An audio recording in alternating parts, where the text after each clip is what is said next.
জান্নাতে থাকো। আদম আলাইহিস সালাতু ওয়াস সালামের একাকী ভালো লাগে না, পাঁজরের হাড্ডি দিয়ে মা হাওয়া আলাইহিস সালামকে সৃষ্টি করলেন। এই জন্য মহিলারা স্বামীর আনুগত্যশীল হয়, কারণ স্ত্রী তার স্বামীর পাঁজরে হাড্ডি দিয়ে সৃষ্টি। মহিলা স্বামীকে মহব্বত করে, ভালোবাসে, আদর করে। কেন? আল্লাহ পাক রব্বুল আলামিন স্বামীর পাঁজরে হাত দিয়ে তাকে সৃষ্টি করেছেন। সুবহানাল্লাহ। আদম আলাইহিস সালাতু ওয়াস সালামের পাঁজরে হাত দিয়ে মা হাওয়া আলাইহিস সালাতু ওয়াস সালামকে সৃষ্টি করলেন। দুজনকে বললেন জান্নাতের মধ্যে অবস্থান করো, জান্নাতের মধ্যে থাকো, যা ইচ্ছা তাই ভক্ষণ করো, কোন নিষেধাজ্ঞা নাই। তবে একটা বিষয় তোমাদেরকে নিষেধ করা হলো, ওয়ালা তাকরাবা হাদিহিস শাজারাতা ফাতাকুনা মিনাজ জালিমিন। এই গাছের নিকটে তোমরা যেও না, যদি যাও তাহলে জালিমদের অন্তর্ভুক্ত হয়ে যাবে। ওয়ালা তাকরাবা হাদিহিস শাজারা ফাতাকুনা মিনাজ জালিমিন। আল্লাহ পাক বললেন যা ইচ্ছা তাই ভক্ষণ করো, তবে এই গাছের ফল ভক্ষণ করো না। ফল তো ভক্ষণ করার দূরের কথা, এই গাছের নিকটবর্তী হয়ে না। ইবলিস আদম আলাইহিস সালাতু ওয়াস সালামের চিরশত্রু। শুধু আদমের না, আদম সন্তানেরও শত্রু। যেহেতু আদমের কারণে ইবলিস আল্লাহর কাছ থেকে দূর হয়ে গেছে, খারেজ হয়ে গেছে, বিতাড়িত হয়ে গেছে। কখন বিতাড়িত হলো? আদম আলাইহিস সালাতু ওয়াস সালামকে সৃষ্টি করার পর আল্লাহ পাক ফেরেশতাদেরকে বললেন ফাসাজাদাল মালাইকাতু কুল্লুহুম আজমাইন।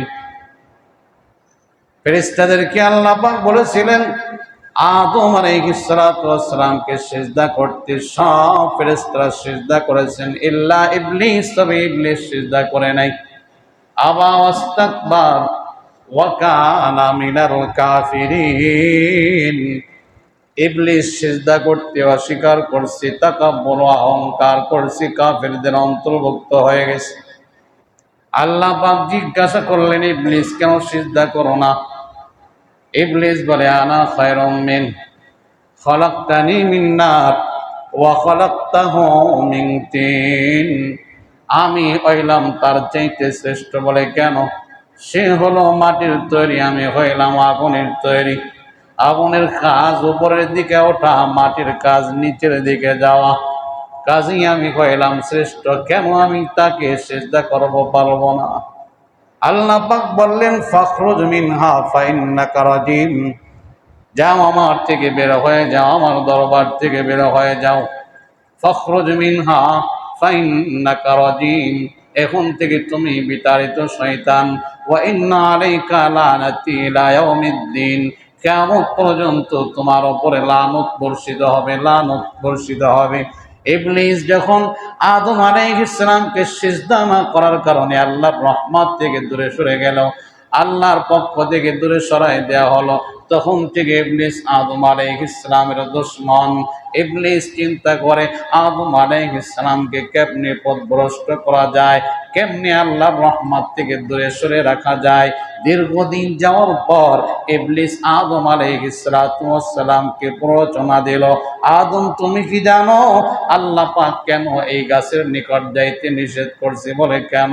বলে আমি কসম খায় বলি এই গাছের নিকটে তুমি যদি তা যাও তাহলে চিরস্থায়ীভাবে জান্নাতে থাকতে হবে। গাছের নিকটে যদি না যাও তাহলে জান্নাতে চিরস্থায়ীভাবে থাকতে পারবে না, দুনিয়ায় চলে যাইতে হবে। দেখছেন নেক্সটে কত সুন্দর দোকান দিচ্ছে। অকাসামাহুমা ইন্নী লাকুমা লামিনান নাসিহিন। ইবলিস কসম খেয়ে বলে আদম হাওয়া সহ আমি কিন্তু তোমাদের জন্য নাসে নসিহতকারী, উপদেশ দানকারী। অকাসামাহুমা ইন্নী লাকুমা লামিনান নাসিহিন।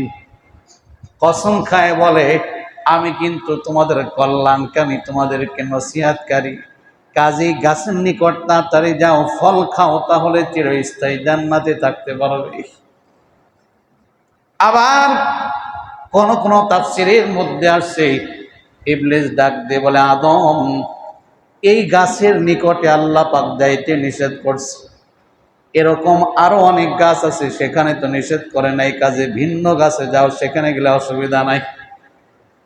মনে করলেন আল্লাহ পাক ইশারা করলেন এই গাছের নিকট যেও না, এখানে একটা আঙ্গুর গাছ, কিন্তু আর এক জায়গায় আর একটা আঙ্গুর গাছ আছে। ইবলিস বোঝায় এই আঙ্গুর গাছের কাছে যাইতে নিষেধ করছে, ওইটার কাছে যাইতে নিষেধ করে নাই, সেখানে যাওয়া অসুবিধা নাই। এইভাবে এক এক রকম ভাবে বিভিন্ন ভাবে আদম আলাইহিস সালাতু ওয়াস সালামকে ধোঁকা দিতে লাগলো। আদম আলাইহিস সালাতু ওয়াস সালাম ধোঁকায় পড়ে ওই গাছের নিকটবর্তী হয়ে ফল খেয়ে ফেলছে। আল্লাহ পাক রব্বুল আলামিন বলে ফানাসিয়া, আদম আলাইহিস সালাতু ওয়াস সালাম ভুলে গেছে। স্বয়ং আল্লাহ পাক সনদ দিতেছে ফানাসিয়া, আদম আলাইহিস সালাতু ওয়াস সালামকে আমি আল্লাহ যে নির্দেশ দিয়েছিলাম সেটা আদম ভুলে গেছে সাময়িক সময়। ওয়ালাম নাজিদ লাহু আজমা, আমি আল্লাহ পাক তাকে গুনাহের প্রতি দৃঢ়তা দেখি নাই। সে যে অন্যায় করছে, ভুল হয়ে গেছে, তার প্রতি সে ইচ্ছাকৃতভাবে করে নাই, ফানাসিয়া ভুলে গেছে। কে বলেন ভুলের কারণে আল্লাহকে পাকড়াও করেন? ভুলের কারণে আল্লাহ পাকড়াও করেন, আল্লাহ পাক মাফ করে দেন। রফিয়াত আনিল খাতা ওয়ান নিসিয়ান, সরকার বলে ভুলের কারণে আল্লাহ পাক রব্বুল আলামিন পাকড়াও করেন না, মাফ করে দেন। রফিয়াত আনিল খাতা ওয়ান নিসিয়ান, ভুল ত্রুটিকে আল্লাহ পাক রব্বুল আলামিন উঠায় নিয়েছেন, কারণ ইচ্ছাকৃত হয় নাই, ভুলে হয়ে গেছে। এই জন্য রমজান মোবারকে কেউ যদি ভুল করে পেট ভরে খানা খায়, রোজা নষ্ট কি হয়? কে বলেন রোজা নষ্ট হয়? রোজা নষ্ট হয় না, ভুলে খেয়ে ফেলছে। নামাজের মধ্যে ইমাম সাহেব ভুল করে ফেলছে, নামাজ কি একেবারে শেষ হয়ে যাবে? না না, ভুল হয়ে গেছে যার কারণে সিজদা করছে, নামাজ হয়ে যাবে। যদি ইচ্ছাকৃত নামাজের মধ্যে ভুল করে, বাস নামাজ আর হবে না, ইচ্ছাকৃত করে করছে। ইচ্ছাকৃত ভাবে খানা খাইলো, রোজা হবে? ভুলের কারণে আল্লাহ পাক পাকড়াও করেন না। আল্লাহ পাক বলে ফানাসিয়া, আদম ভুল করে ফেলছে, আদম ভুলে গেছে, সাময়িক সময়ের মধ্যে জেহেনের মধ্যে নাই, যার কারণে গাছের নিকটে চলে গেছে, খেয়ে ফেলছে। আল্লাহ পাক রব্বুল আলামিন জান্নাত থেকে দুনিয়ার জমিনে নামায় দিলেন, কেন ভুলটা করলা? আদম আলাইহিস সালাতু ওয়াস সালাম একটা ভুল করলেন, ইজতিহাদে খাতা হয়ে গেল। ইবলিস একটা ভুল করছে, তবে দুনো ভুলের মধ্যে পার্থক্য কি? ইবলিস ভুল করছে স্বেচ্ছায়, আদম আলাইহিস সালাতু ওয়াস সালাম ভুল করছে অনিচ্ছায়। ইবলিস ভুল করার পরে তওবা করে নাই, আল্লাহর কাছে কান্নাকাটি করে নাই, বরঞ্চ যুক্তি পেশ করছে, আনা খায়রুম মিনহু, আমি তার থেকে শ্রেষ্ঠ, কেন সিজদা করব? আর আদম আলাইহিস সালাতু ওয়াস সালাম জমিনে পড়ার পরে একদিন না, দুই দিন না, 300 বছর আল্লাহর কাছে কান্নাকাটি করছে। সুবহানাল্লাহ। ফাতালাক্কা আদমু মির রাব্বিহি কালিমাতিন ফাতাবা আলাইহি ইন্নাহু হুয়াত তাওয়াবুর রহিম। 300 বছর আদম আলাইহিস সালাতু ওয়াস সালাম কান্নাকাটি করলেন, আল্লাহ ভুল করে ফেলাইছে। আদম আলাইহিস সালাম রবের পক্ষ থেকে কয়েকটা শব্দ শিখলেন। রব্বানা যালামনা আনফুসানা ওয়া ইল্লাম তাগফির লানা ওয়া তারহামনা লানাকুনান্না মিনাল খাসিরিন। আল্লাহ গো, রব্বানা যালামনা আনফুসানা, নিজেদের উপর জুলুম করে ফেলাইছি। ওয়া ইল্লাম তাগফির লানা, তুমি যদি রহম না করো, ক্ষমা না করো, লানাকুনান্না মিনাল খাসিরিন, ক্ষতিগ্রস্তদের অন্তর্ভুক্ত হয়ে যাব। আদম হাওয়া 300 বছর কান্নার পর আল্লাহ পাক রব্বুল আলামিন তাদেরকে মাফের ঘোষণা করলেন। সেটা কোন দিন ছিল? আব্দুল কাদের জিলানী রাহমাতুল্লাহ আলাইহি রাখেন, আল্লাহ পাক আদম হাওয়াকে যেদিন ক্ষমা করলেন সেই দিনটা হলো মুহররমুল হারামের 10 তারিখের দিন। সুবহানাল্লাহ। ইবলিস অন্যায় করছে, মাপ চায় নাই। আদম আলাইহিস সালাম ভুলে একটা ভুল করে ফেলাইছি, ফানাসিয়া মনে ছিল না ভুল করে ফেলাইছি, তারপরও 300 বছর কাঁদছি। আল্লাহ পাক রব্বুল আলামিন আমাদেরকে শিক্ষা দিলেন, এই বান্দা, একটা আদর্শ ইবলিসের আর একটা আদর্শ হলো আদমের। তুমি কি ইবলিসের আদর্শ গ্রহণ করবা নাকি আদমের আদর্শ গ্রহণ করবা? ইবলিসের আদর্শ হলো অন্যায় করার পর আল্লাহর কাছে ক্ষমা না চাওয়া, তওবা না করা। আর আদমের আদর্শ হলো ভুল ত্রুটি হয়ে গেলে সাথে সাথে আল্লাহর কাছে কান্নাকাটি করা। তুমি কোনটা গ্রহণ করবা? যদি গুনাহ করার পরে তওবা না করো, ইবলিস যেমন লানত প্রাপ্ত, তুমিও লানত প্রাপ্ত। ইবলিস যেমন জাহান্নামের আসামি, তুমিও জাহান্নামের আসামি। আর গুনাহ হওয়ার পরে যদি তুমি তওবা করো, কান্নাকাটি করো, আদমকে আমি আল্লাহ যেমন মাফ করে দিয়েছি, বান্দা তুমি হইলা আদমের সন্তান, আদমের অনুসারী হইয়া সন্তান আল্লাহর কাছে তওবা করবা, কান্নাকাটি করবা। আমি আল্লাহ ওয়াদা দিলাম গো, আমি আল্লাহ তওবার বদলাতে জিন্দেগীর গুনাহগুলো মাফ করে দেব। সুবহানাল্লাহ। আমরা আদম সন্তান, মুহররম মাস চলতেছে, বাবা আদম আলাইহিস সালামের তওবা আল্লাহ পাক এই মাসে কবুল করেছেন। কাজী আমরাও এই মাসে বাবার অনুসরণে বেশি বেশি তওবা করব, ইস্তেগফার আমল করব, রাজি আছি তো? তবে কেমন তওবা? হাতে তাসবিহ, মুখে আস্তাগফিরুল্লাহ, কিন্তু দিলের মধ্যে উল্টা আমি গুনাহের স্বাদ নিতেছি, একটু পরেই গুনাহ করব, তওবা হবে। তানজিহুল কলবি আনিদ যামবি, তওবা হলো দিল থেকে গুনাহের নিয়তকে বাঁচানো। দিল থেকে গুনাহের নিয়তকে বাঁচানোর নাম হলো তওবা। শুধু মুখে আস্তাগফিরুল্লাহ বললাম, হাতে তাসবিহ গুনতে থাকলাম, আর দিলে দিলে চিন্তা করলাম একটু পরে আবার এই গুনাহের স্বাদ নেব। দিলে দিলে আবার চিন্তা করলাম রাস্তায় বের হয়ে বেগানা নারীর দিকে তাকাবো, মনে মনে চিন্তা করলাম অমুকের সাথে মোলাকাত না করলে তো আমি বাঁচতে পারবো না। দিলে দিলে চিন্তা করলাম তার উপরে জুলুম না করলে আমার ভালো লাগবে না। অবন্ধ, হাতে তাসবিহ, মুখে আস্তাগফিরুল্লাহ, কিন্তু দিলে যেহেতু গুনাহের স্বাদ আস্বাদন করে, তওবা কবুল হবে না। দিল থেকে তওবা করতে হবে, অন্তর থেকে তওবা করতে হবে। যে বান্দা দিল থেকে তওবা করে, আল্লাহ পাক রব্বুল আলামিনের ওয়াদা, ওই বান্দাকে আমার আল্লাহ মুহাব্বত করেন, ভালোবাসেন। সুবহানাল্লাহ। ইন্নাল্লাহা ইউহিব্বুত তাওয়াবিন ওয়া ইউহিব্বুল মুতাতাহহিরিন। আল্লাহ পাক বলে, তওবাকারী বান্দাকে আমি আল্লাহ ভালোবাসি, পবিত্রতা অর্জনকারীকে আমি আল্লাহ পাক ভালোবাসি। গুনাহ করার পর বান্দা তওবা করলো, আল্লাহ পাক বলে সে আমার এখন দুশমন না, আমার বন্ধু। আরে যে গুনাহই করে না, শুরু থেকে শেষ পর্যন্ত কোনো গুনাহই নাই, অপরাধ নাই, কোনো ভুল ত্রুটি নাই, সে তো ফেরেশতা। আপাদমস্তক কোনো গুনাহ নাই, সে ফেরেশতা। কোনো ভুল নাই, সে ফেরেশতা। অপরাধ নাই, সে ফেরেশতা।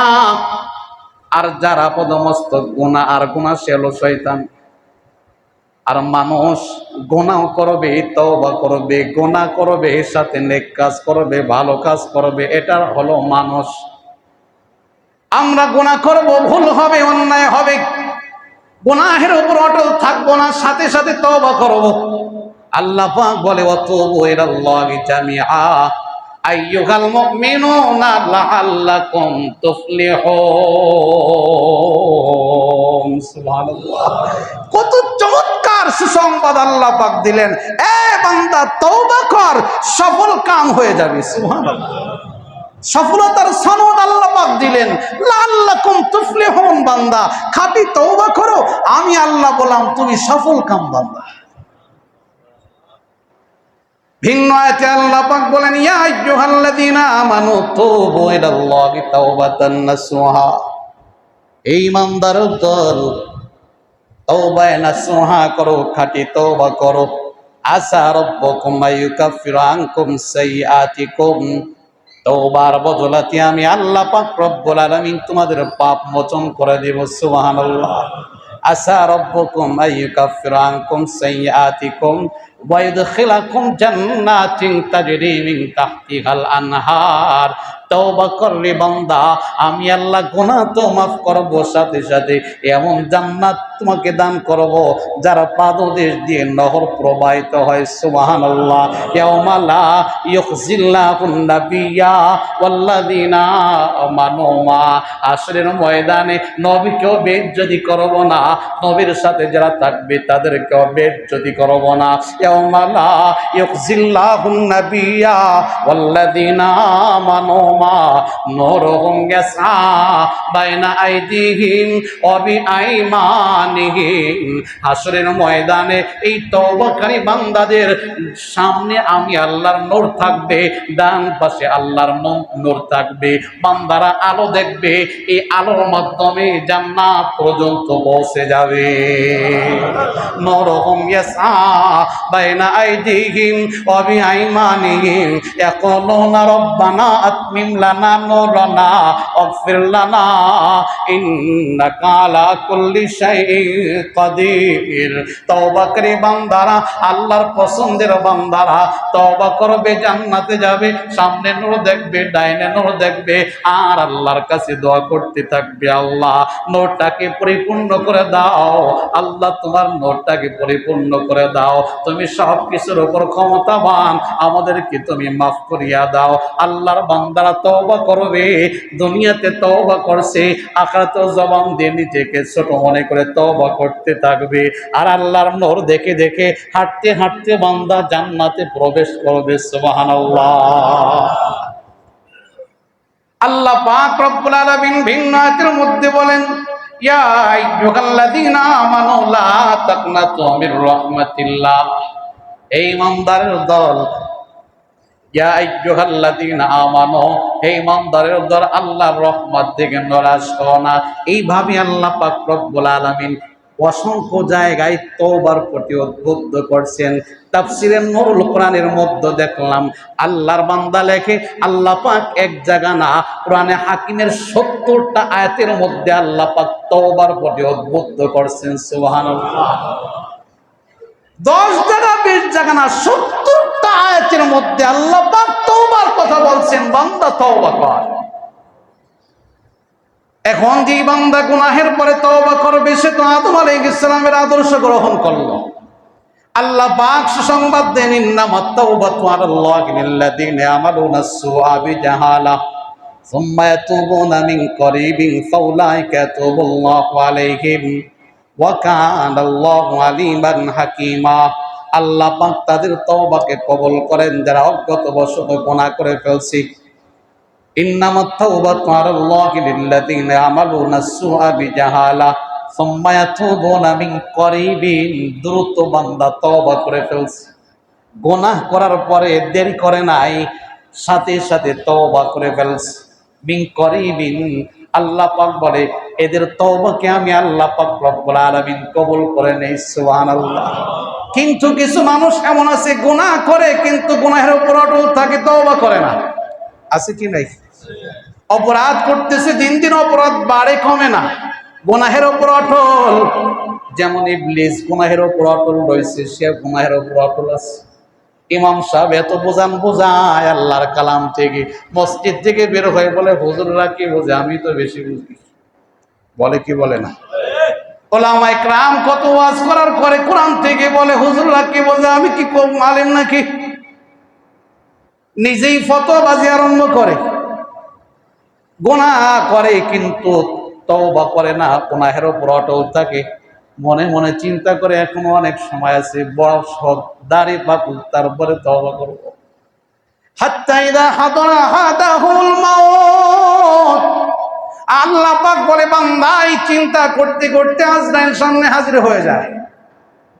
ওয়ালাইসাতিত তাওবাতু লিল্লাযীনা ইয়ামালুনা আস-সাইয়্যাত হাত্তা ইযা হাদারা আহাদাহুল মাউত ক্বালা ইন্নী তুবতুল আন। বান্দা গুনাহ করতেছে আর মনে করে তওবা করার সময় এখনো অনেক আছে। এই চিন্তা করতে করতে যখন মৃত্যু হাজির হয়ে যায়, তখন বলে ইন্নী তুবতুল আন, আল্লাহ আমি এখন তওবা করলাম। কি বলেন, কাজ হবে? কি বলেন, কাজ হবে? আল্লাহ তো আগের থেকেই জানে বান্দা মৃত্যুর সময় তওবা করবে। আরে ফিরআউন তো মৃত্যুর সময় তওবা করছে। হাত্তা ইযা আদরাকাহুল গরক, আল্লাহ পাক বলে ফিরআউন যখন পানির মধ্যে ডুবতেছিল, হাত্তা ইযা আদরাকাহুল গরক ক্বাল আমানতু, এখন ঈমান আনতেছে। হাত্তা ইযা আদরাকাহুল গরক ক্বাল আমানতু আন্নাহু লা ইলাহা ইল্লা আল্লাহ। আল্লাহ, বনি ইসরাইল তোমার উপরে যেইভাবে ঈমান আনছে, আমি ফিরআউনও সেইভাবে ঈমান আনলাম। হাত্তা ইযা আদরাকাহুল গরাক ক্বালা আমানতু আন্নাহু লা ইলাহা ইল্লাল্লাযী আমানাত বিহি বানু ইসরাঈল ওয়া আনা মিনাল মুসলিমিন। বনি ইসরাইলরা যে রবের উপরে ঈমান আনছে, আমি ফিরআউন সেই রবের উপরে ঈমান আনলাম। ওয়া আনা মিনাল মুসলিমিন, ফিরআউন বলে আমি মুসলমানদের অন্তর্ভুক্ত। আল্লাহ বলে না রে বান্দা না, মুসা কালিমুল্লাহ অনেক বুঝাইছে তওবা কর, তওবা কর, তওবা কর, তওবা কর। অনেক গজব আমি আল্লাহ দিলাম, অনেক সতর্কবাণী শোনাইলাম, কিন্তু তুমি একটা বার আমি আল্লাহর দিকে ফিরে তাকাও নাই, বরং জুলুম তুমি আরো বাড়াইছো। আমি আল্লাহ ডাকি আয় আমার পথে আয়, কিন্তু শয়তান বলে না আল্লাহর পথে যেও না, আমি ইবলিসের পথে আয়। কত বোঝাইলাম, ফিরআউন তুমি বোঝো নাই। এখন মৃত্যু দেখছো, এখন আমি আল্লাহর উপর ঈমান আনতেছো, কাজ হবে না। হাত্তা ইযা আদরাকাহুল গরাক ক্বালা আমানতু আন্নাহু লা ইলাহা ইল্লাল্লাযী আমানাত বানু বিহি ইসরাঈল ওয়া আনা মিনাল মুসলিমিন। ও ফিরআউন, তুমি এখন শেষ মুহূর্তে দাবি করো আমি মুসলমানদের অন্তর্ভুক্ত। না রে বান্দা না, মৃত্যু যখন সন্নিকটে এসে যায়, মৃত্যুকে যখন বান্দা বুঝে ফেলে এখন চলে যাইতে হবে, হাজার তওবা করলে তখন তওবা কবুল হয় না। ফিরআউন, এখন ঈমান আনো হবে না, এখন আমি আল্লাহ তোমাকে সুযোগ দেব না।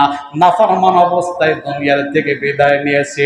আল্লাহ বলে ইন্না বাতশা রাব্বিকা লাশাদীদ, বান্দারে আমি আল্লাহর ধরা বড় কঠিন ধরা, আমি আল্লাহ সহজে ধরি না, আমি আল্লাহ সহজে ধরি না, আমি আল্লাহ সহজে ধরি না, কিন্তু যখন ধরি বান্দা তখন কিন্তু ছাড়ি না। ইন্না বাতশা রাব্বিকা লাশাদীদ, ফিরআউনকে আমি আল্লাহ ছাড় দিয়েছি, ছেড়ে দেই নাই, আমি আল্লাহ ছাড় দিয়েছি, ছেড়ে দেই নাই। তবে ডাকতেছিলাম আয়, আমি আল্লাহর কাছে আয়, তওবা কর, খাঁটি মানুষ হ। ফিরআউন আমার ডাকে সাড়া দেয় নাই, জুলুমের হার বাড়াইতেছে, বাড়াইতেছে, বাড়াইতেছে, বনী ইসরাইলের উপর জুলুম করতেছে। পুরুষ সন্তান দুনিয়াতে আসলেই জবাই করে হত্যা করে ফেলতেছে। কোন পুরুষ দুনিয়ার জমিনে রাখবে না, বনী ইসরাইলের কাউকে দুনিয়ার জমিনে রাখবে না। আমি আল্লাহ যখন ধরছি, তখন যখন রশি ধরে টান দিলাম, তখন বুঝে ফেলাইছে চলে যাইতে হবে। এখন তওবা করে আল্লাহ তোমার উপর ঈমান আনলাম। আল্লাহ বলে এখন ঈমান আনলে কোনো লাভ হবে না। তাই কোরআনে হাকিমও বলে ওয়ালাইসাতিত তাওবাতু লিল্লাযিনা ইয়ামালুনাস সাইয়্যাত, যে বান্দারা গুনাহ করতেই থাকে, হাত্তা ইযা হাদারা আহাদাহুমুল মাউত, যখন মৃত্যু এসে যায়, ক্বালা ইন্নী তুবতুল আন, তখন বলে আল্লাহ এখন তওবা করলাম। আল্লাহ বলে এই তওবা কবুল হবে না, এই তওবা কবুল হবে না। উলাইকা আতাদনা লাহুম আযাবান আলিমা, আমি আল্লাহ যন্ত্রণাদায়ক শাস্তি তোর জন্য প্রস্তুত করে রাখছি। আয় রে বান্দাই, দুনিয়ার থেকে কবর জগতে আয়, দেখবি কেমন মজা, দেখবি কেমন স্বাদ। কবরে যখন দুই পাশ দিয়ে যখন চাপ লাগাবে, ডান পাশের হাড্ডি বাম পাশে আসবে, বাম পাশের হাড্ডি ডান পাশে চলে যাবে, হাড্ডিগুলো গোড়া গোড়া হয়ে যাবে, তখন বুঝবি আগের থেকে তওবা করলা না, মৌতের সময় তওবার কথা স্মরণ হয়েছে। হাসরের ময়দানে যখন উঠবি, আরে পা নিচের দিকে থাকবে না, পা থাকবে উপরের দিকে, মাথা থাকবে নিচের দিক দিয়া, মাথার উপরে হাসপায়া হাসপায়া জাহান্নামের দিকে তুমি চলতে থাকবা। গলার মধ্যে রশি লাগায়া ফেরেশতারা জাহান্নামে টানতে থাকবে। ওই সময় বুঝবি দুনিয়ার জুলুমের কত স্বাদ, ওই সময় বুঝবি দুনিয়াতে গুনাহ করার কত মজা, ওই সময় বুঝবি দুনিয়াতে আল্লাহকে ভুলে থাকার কত মজা। ওই সময় বুঝলি কোনো লাভ হবে না। বান্দা আয়, আজরাইলকে দেখার পূর্বেই আমি আল্লাহর দরবারে আয়, খাঁটি তওবা কর। আদমকে যেমন মাফ করেছি আমি আল্লাহ আদম সন্তানকেও মাফ করে দেব। সুবহানাল্লাহ। আমাদের পিতা আদম আলাইহিস সালাম এই মুহররম মাসে মাফ পেয়েছেন, তওবা কবুল করিয়েছেন। আল্লাহ পাক তওবা কবুল করেছেন। আমরা আদম সন্তান মুহররম মাস পেয়েছি, আমাদের ভাগ্য ভালো। কাজে আজকে প্রতিজ্ঞা করি আদম আলাইহিস সালামের আদর্শ গ্রহণ করব। দিল থেকে প্রতিজ্ঞা করি এখন থেকে গুনাহ করব না, অন্যায় করব না, জুলুম অত্যাচার করব না, মানুষের ক্ষতি করব না, উপকার করার চেষ্টা করব, গুনাহ থেকে বেঁচে থাকব। দিলে থেকে একেবারে নিয়ত করে ফেলি, পাকাপোক্ত ইরাদা, কসম আল্লাহর, পাকাপোক্ত ইরাদা যদি করতে পারি আমার আল্লাহ জিন্দেগীর গুনাহগুলো মাফ করে দিবেন। সুবহানাল্লাহ। খাঁটি তওবা আমিও করব, আপনারাও করবেন। রাজি আছেন তো ইনশাআল্লাহ? এতদিন যা হওয়ার হয়ে গেছে।